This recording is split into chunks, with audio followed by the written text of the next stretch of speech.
again, it's Genevieve and Hayley, and welcome back to our video series.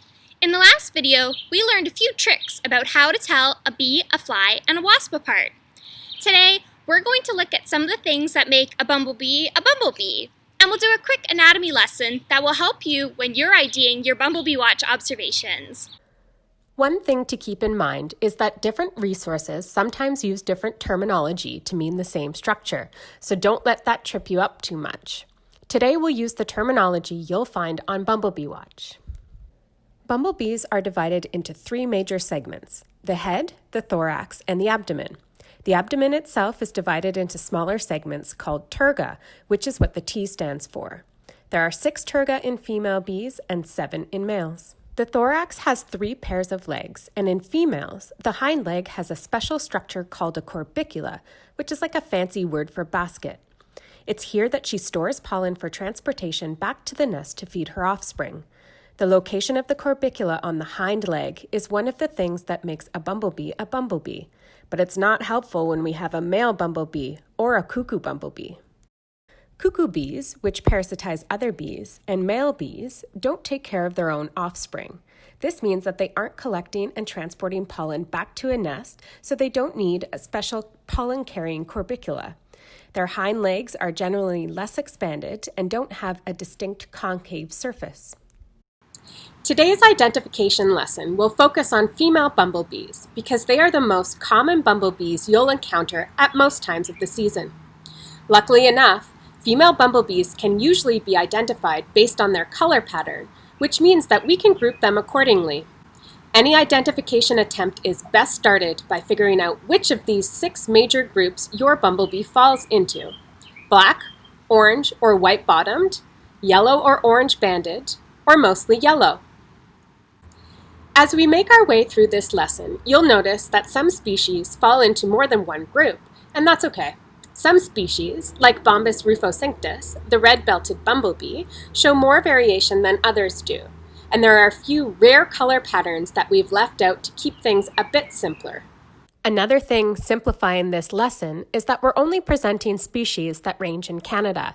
We've had to leave out a few species from the far north, but you can always learn about any species we've left out on Bumblebee Watch.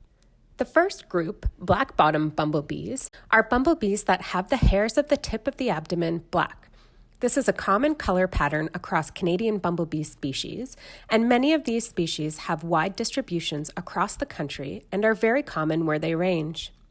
The common eastern bumblebee is Canada's only commercially distributed bumblebee species. Orange-bottomed bees are bees that have orange hairs on the tip of their abdomen, and this orange is usually separated from yellow hairs that might be on the abdomen by a black band, so that the yellow and the orange don't touch. There are far fewer species in Canada with this color pattern, and some of them tend to have some yellow and orange hairs that collide. I'm sure you can imagine at this point that bumblebees with white hairs on the tips of their abdomens will fall into the white-bottomed group. Like with the orange-bottomed pattern, this pattern is rare among Canadian bumblebee species, and one species with this pattern, the western bumblebee, is a threatened species that has been a focus for conservation action at WPC for a few years now.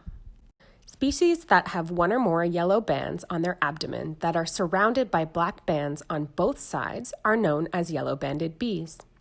It's true that some species in other groups have yellow bands, but because the band of yellow isn't bordered by black bands on both sides, they wouldn't fall into this grouping.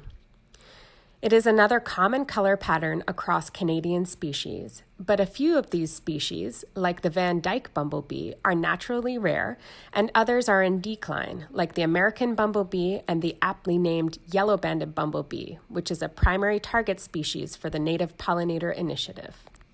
Similarly, orange-banded bees are species with yellow on either side of orange bands.